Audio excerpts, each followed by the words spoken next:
सीमा गर्मियों की छुट्टियों में अपनी नानी के गांव आई थी। सीमा नानी के घर पहुंचने के बाद अपनी नानी के पैर छूती है और उनसे आशीर्वाद लेती है। तभी उसकी नानी उससे कहती है, इतनी बड़ी हो गई मेरी सीमा, चल जल्दी से हाथ मुंह धो ले, मैं तेरे लिए खाना लगा देती हूँ। भूख लगी होगी ना? हाँ नानी, भूख तो लग रही है मुझे, आपके हाथ के बने हुए पीले दाल और चावल खाने की। कितना टाइम हो गया है मुझे आपके हाथ का बना हुआ दाल चावल खाए हुए। तू तो नौकरी में व्यस्त थी, तो तुझे कहाँ से टाइम मिलेगा अपनी नानी के लिए? और जब इतने टाइम बाद आई है तो ज्यादा टाइम के लिए रुक कर जाएगी तू। हाँ हाँ नानी, इस बार पूरे 2 महीने के लिए आई हूँ। सीमा की नानी अंदर जाकर उसके लिए खाना बनाने लगती है। सीमा कमरे में अकेली होती है, तभी उसे किसी औरत के रोने की आवाज सुनाई देती है।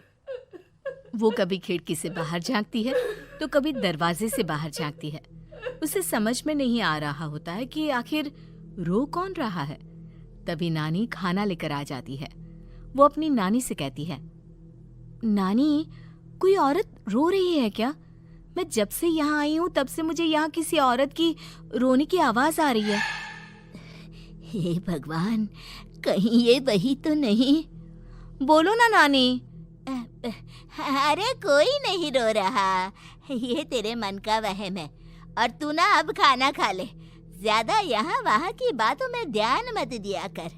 जल्दी से खाना खा और फिर मेरे साथ आ जा मेरे कमरे में, दोनों बैठकर खूब सारी बातें करेंगे।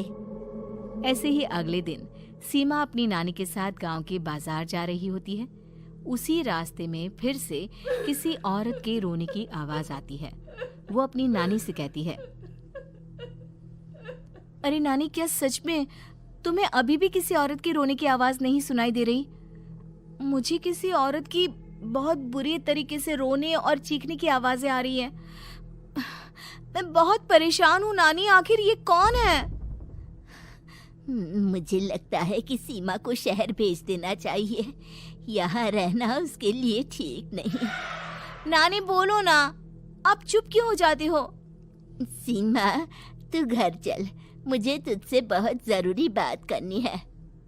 नानी सीमा को घर ले आती है और सीमा से कहती है, सीमा, कल सुबह तू शहर वापस चली जाएगी। अरे अचानक? आखिर क्या बात है नानी, आप मुझे ऐसे जाने को क्यों कह रही हो? मैं बस जो कह रही हूँ उस पर ध्यान दे। तू कल सुबह यहाँ से चली जाएगी, और ये बात मैं कोई मजाक में नहीं बोल रही। तू कल जाएगी तो मतलब जाएगी। अरे नानी, चली जाऊंगी मैं, ठीक है, पर आखिर बात क्या है ये तो बता दो। मम्मी से कोई बात हुई है या फिर मुझसे कोई गलती हुई है जो तुम मुझे अचानक से जाने के लिए बोल रही हो? देख सीमा, रात बहुत हो चुकी है और मुझे इस बारे में कोई बात नहीं करनी। चल, अब चल के मेरे साथ सो जा। सुबह की बस पकड़कर तुझे शहर भी तो जाना है। सीमा को अपनी नानी का ऐसा व्यवहार देखकर बहुत ही अजीब लगता है। उसे कुछ समझ में नहीं आ रहा होता है कि आखिर उसकी नानी उसे अचानक से गांव छोड़कर जाने के लिए क्यों कह रही है। ये सारी बातें सोचते सोचते सीमा की आंख लग जाती है और वो अपनी नानी के साथ सो जाती है। ऐसी ही आधी रात को सीमा को फिर से किसी औरत की रोने की आवाज सुनाई देती है। वो उस औरत की आवाज सुनकर बार बार करवटें बदल रही होती है और तभी उसे सपने में भी एक अजीब सी औरत की परछाई दिखाई देती है, जो इतना चीख चीख कर रो रही होती है कि सीमा डरकर उठ जाती है। वो पूरे पसीने पसीने हो रही होती है। वो अपने आसपास देखती है तो घर में बिल्कुल शांति का माहौल होता है। सीमा घबरा जाती है। वो अपनी नानी को जगाने की कोशिश करती है, मगर उसकी नानी नहीं जगती। सीमा को फिर से उस औरत की रोने की आवाज सुनाई देती है। आखिरकार सीमा अपने आप को रोक नहीं पाती और वो घर का दरवाजा खोलकर बाहर निकलती है। आखिर ये माजरा क्या है? आज तो मैं पता करके रहूंगी। अब आवाज का पीछा करते हुए सीमा आधी रात को गांव के चौपाल के पास बने कुएं के पास पहुंच जाती है, जहां कुएं की चारों ओर बेड़ियां लगी होती हैं। उन बेड़ियों में लगे हुए ताले के साथ एक लाल रंग का कपड़ा और माता रानी का कलावा बंधा होता है। उस कुएं में से सीमा को किसी के रोने की आवाज आती है। सीमा परेशान हो जाती है। इस कुएं में कौन है? कौन है यहाँ?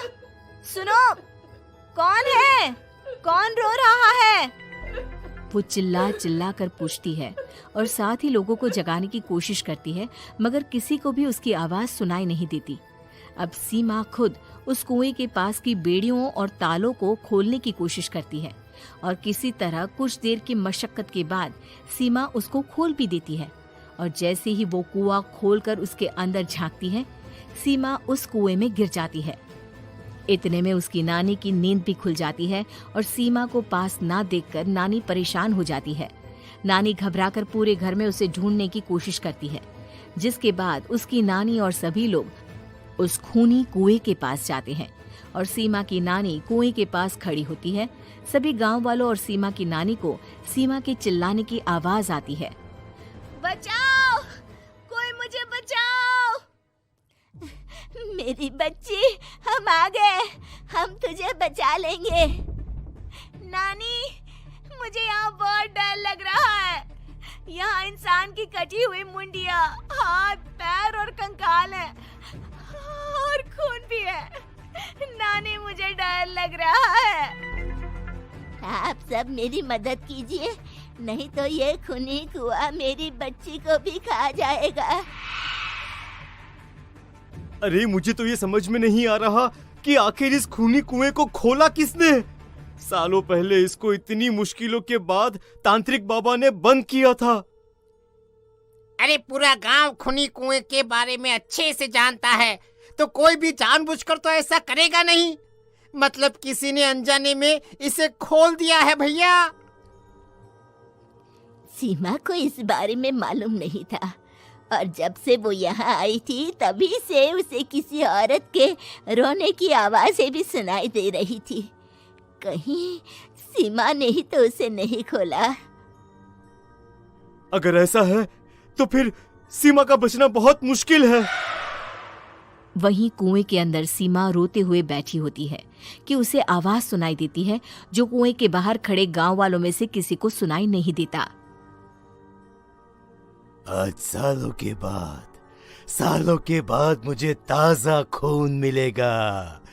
तेरा खून पीकर आज मैं अपनी प्यास बुझाऊंगा।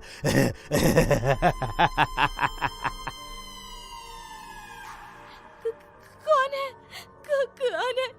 मत मारो प्लीज, मुझे जाने दो प्लीज। मैंने किसी का क्या बिगाड़ा है? वो तुझे मरने के बाद पता चल ही जाएगा। जितने में गांव वाले और सीमा की नानी कुछ सोच पाते, उतने में उन्हें सीमा के चिल्लाने की आवाज आती है और अगले ही पल सब शांत हो जाता है।